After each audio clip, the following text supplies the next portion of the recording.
La vidéo, média idéal pour la formation en ligne? Pas sûr. Vous êtes formateur, coordinateur de formation ou responsable d'un centre de formation. C'est décidé, vous passez à la formation en ligne. Quelle forme choisir pour présenter vos contenus de cours? Spontanément, vous allez sans doute penser à la vidéo. Pourquoi pas? Mais savez-vous dans quoi vous vous engagez? Laissez-moi vous aider à y voir plus clair. Bonjour à vous, je me présente, je suis Chloé de LearnyBox. Je suis moi-même une infopreneuse qui gagne sa vie grâce à cet outil complet qu'est LearnyBox. Si vous voulez découvrir cette plateforme pour vous lancer et commencer à gagner de l'argent sur le net, découvrez leurs services via la formule gratuite sur leur site internet. La vidéo, oui, mais pas seulement. Certains formateurs voient grand. 5, 10 ou même 15 heures de vidéos doivent être tournées pour leur formation. Tout cela a un coût qu'il n'a pas toujours anticipé. Budget trop élevé, intervenants à trouver, script à écrire, tournage, montage. Gardez en tête que la vidéo est un format compliqué, onéreux et qui va demander beaucoup d'efforts, surtout si c'est vous qui faites tout de A à Z. Alors avant de vous lancer, posez-vous les bonnes questions. Avez-vous le budget, le temps et les ressources nécessaires? Vos étudiants vont-ils vraiment apprendre avec des vidéos? Il faut bien distinguer la durée des ressources produites et le temps que l'étudiant va consacrer à son apprentissage. C'est ce dernier qui est le plus important. Dans une formation en salle, la question du temps d'apprentissage ne se pose pas. Sa durée coïncide avec celle de la session de cours. À distance, c'est très différent. Vous pouvez passer 10 heures à préparer une ressource qui va être consommée en 10 minutes. Ou passer 10 minutes à préparer une ressource qui sera consommée en 2 heures. À votre avis, de quel côté se trouve la vidéo? Vous l'avez compris, 1 heure de travail au minimum égale 1 minute de vidéo produite, égale 1 minute de ressources consommées par l'apprenant. Il existe des modalités pédagogiques beaucoup plus rentables. Ne vous méprenez pas, je ne suis pas en train de dire qu'il faut supprimer les vidéos. Elles doivent être conservées et surtout utilisées quand il s'agit d'attirer l'attention des apprenants. Le visuel parle plus que le texte, surtout de nos jours. Une vidéo doit servir à intéresser l'étudiant, à l'inciter à aller consulter les autres supports, comme les textes ou les ressources en ligne par exemple, et à réaliser les activités d'apprentissage prévues. Pour cela, il est nécessaire de bien définir ses objectifs.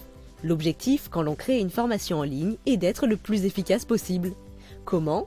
En rentabilisant votre temps. Le but est d'offrir le maximum de temps de travail à vos apprenants tout en limitant le temps du concepteur pédagogique. Il ne s'agit évidemment pas de paresse. Restez simplement conscient que l'objectif premier d'une formation est de donner les moyens aux étudiants d'apprendre avant tout. Pas de montrer que vous savez tout sur un sujet ou que vous savez créer de beaux médias. On apprend mieux en faisant, qui peut encore en douter? Alors posez-vous cette question. Quelles activités allez-vous proposer à vos étudiants pour qu'ils apprennent? Et une fois que vous avez répondu à cette question, voici la suivante. Quelles ressources, quels médias sont indispensables pour créer cette activité en ligne? Là, vous allez retrouver quelque chose que vous connaissez bien. Une consigne bien rédigée va pouvoir générer plusieurs heures de travail. L'apprenant pourra ensuite vous envoyer ses résultats par écrit et vous pourrez l'évaluer. Il pourra aussi partager ses conclusions avec ses pairs afin de vous éviter les corrections. Pour récapituler, avant de vous lancer dans le contenu de votre formation en ligne, commencez par définir vos objectifs, identifiez bien votre auditoire, prenez en compte votre budget, votre temps et vos ressources. Réfléchissez à la manière de rendre actifs vos apprenants. Et seulement à cette étape, pensez aux ressources que vous allez produire. D'ailleurs, si vous souhaitez vous lancer vous-même dans la formation en ligne ou que vous cherchez un LMS adapté pour mettre en place vos formations, je vous conseille alors la plateforme de LearnyBox. Cette plateforme vous permettra de vendre vos compétences et connaissances aux particuliers et aux professionnels à travers des infoproduits que vous aurez créés, comme des e-books, des audios et vidéos, voire même une ou plusieurs formations en ligne.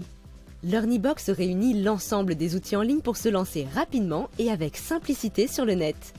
Site internet, campagne de mail, tunnel de vente, webinaire, etc. Rejoignez les milliers d'infopreneurs qui ont généré plus de 400 millions d'euros à travers LearnyBox. Faites comme Fabrice qui a lancé sa formation en ligne de yoga et pilates, ou encore comme Anthony qui a lancé ses formations pour apprendre à communiquer sur YouTube, comme Yannick qui a mis en place des formations autour du commerce digital, ou encore comme Silou qui a lancé ses formations pour apprendre à cuisiner et qui s'est fait plus de 100 000 € le mois de son lancement. Et vous, qu'attendez-vous pour vous lancer? LearnyBox vous propose d'essayer ses services gratuitement jusqu'à ce que vous fassiez vos 4 premières ventes. Il est temps de passer à l'action et de cliquer sur le lien dans la description pour vous lancer vous aussi dans l'aventure extraordinaire de LearnyBox. À bientôt chez LearnyBox les amis.